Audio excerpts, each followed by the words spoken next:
안녕하세요. 일조입니다. 전 시간에 메타버스 관련된 기술적인 요소와 세계관에 대해 배웠는데요. 저희는 그 세계관을 현재 코로나와 연관지어서 포스트 아포칼립스 형태로 제작을 해봤습니다. 요즘에 코로나가 유행인데 그에 관하여 사람들의 흥미를 좀 더 끌 수 있다는 주제로라고 생각했습니다.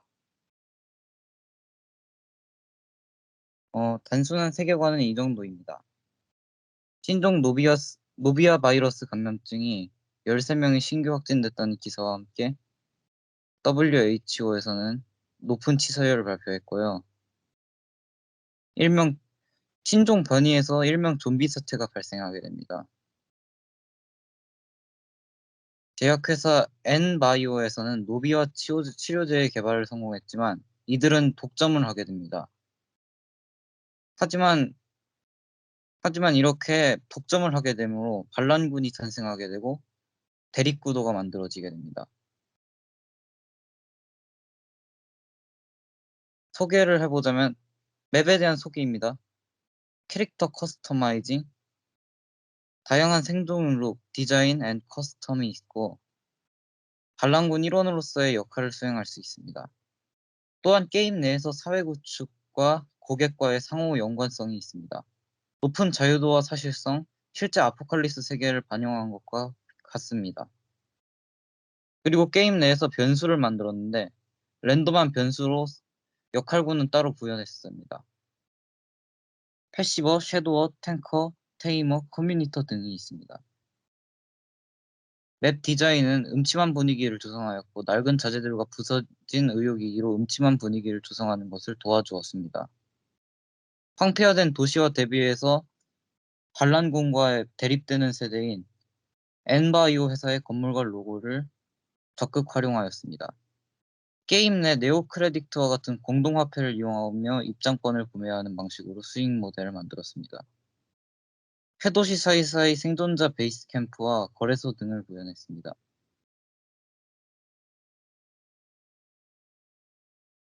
아바타는 이름과 성격, 성별 등은 유저의 자유에 맡깁니다. 페르소나가 없다고 보면 되죠. 재산은 반란군이 엠바이오와 대치하고 있는 상황에서 기득권 세력과 대비하는 부유하지 않음이라는 특징을 보여주게 됩니다. 환경은 폐도시와 폐가마을 같은 빈민가에 살고 있습니다. 고객과의 상호작용에 대해 말씀드리면 고객과의 원활한 상호작용을 위하여 다양한 미니게임과 미션 등을 통해 고객과의 상호작용을 합니다. 플레이어에게 흥미를 주는 매개 변수 역할을 하며 치료제 탈압 미션과 환자, 좀비로부터 자신을 보호하는 미니게임, 황폐화된 도시 재건, 코스튬, NFT 플랫폼 등을 이용합니다. 금융적인 요소는 일단 핵심 저거는 맵 입장권, 미니게임, 퀘스트가 있고요. 이들은 입장료와 게임 내 광고료 및 과금 요소 등으로 수익을 법니다.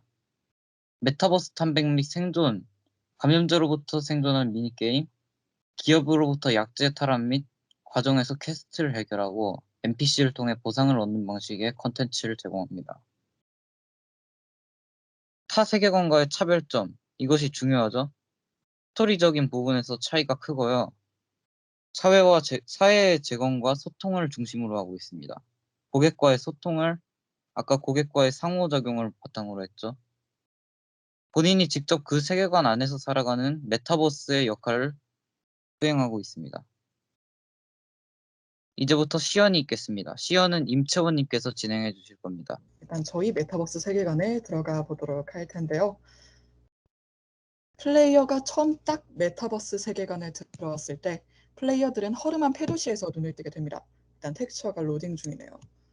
저희가 구축해낸 허름한 폐도시인데요. 플레이어는 이 세계에 탄생하자마자 고유의 능력을 부여받게 됩니다. 능글맞은 NPC, 그래, 넌 땡땡땡이니까 잘 해낼 수 있을 거야가 같은 장치를 이용해 볼 생각입니다. 이와 동시에 돌연변이 능력군에 대한 간단한 튜토리얼 화면도 볼 수 있게 되겠죠. 군데군데 고층 건물들과 파묻히고 끊긴 제멋대로인 도로, 녹슨 자판기와 의자 등이 눈에 띕니다. 페도시 특유의 미장센이군요. 이들은 이곳에서 여러 세대를 거쳐 그들만의 사회를 구축했습니다.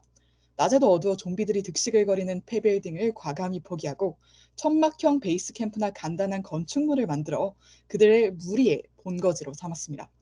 라오나제는 한 사상 아래서 형성되었으나 돌연변이 능력의 존재 이유로 여러 파로 나뉘게 되었습니다. 플레이어는 이러한 배경에서 자유도 높게 타 플레이어들과 소통하고 KFC를 활용해 필요 능력장을 고용하면서 그들끼리의 사회와 그룹을 만들고 그들만의 베이스 캠프와 건축물들, 무기와 장착품들을 만들어가고 갖춰가며 좀비들을 물리치면서 살아가게 됩니다. 중간중간 기차에 스파이로 숨어들거나 방벽을 넘는 방식을 활용하여 백신을 탈취하고 음모를 풀어내며 꾀할 수 있음은 물론입니다. 허나 플레이어는 하루하루 좀비를 물리쳐가며 동료들과 살아나가는 방식을 택할 수도 있습니다. 이는 모든 플레이어들의 자유죠.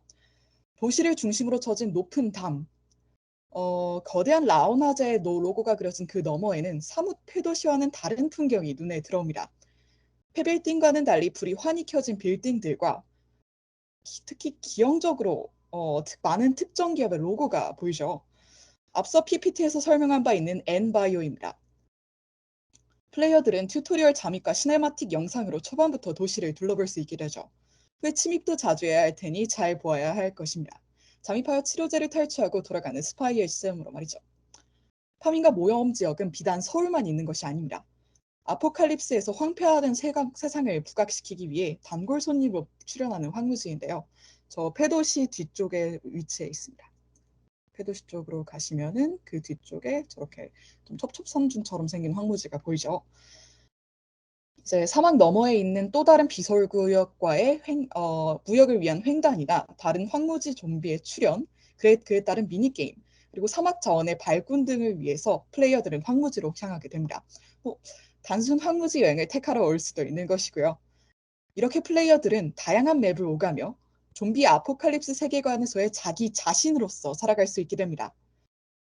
메타버스의 특징 중 하나라고 말씀드릴 수가 있겠죠. 본인 고유 능력을 활용함에 따른 즐거움과 쾌감, 이로 인해 발생하는 사회적 구도와 동료 영입은 플레이어로 하여금 하나의 실제 사회 안에 들어가 있다는 기분을 느끼게 해줄 겁니다. 이상 1조의 발표를 마치겠습니다. 감사합니다.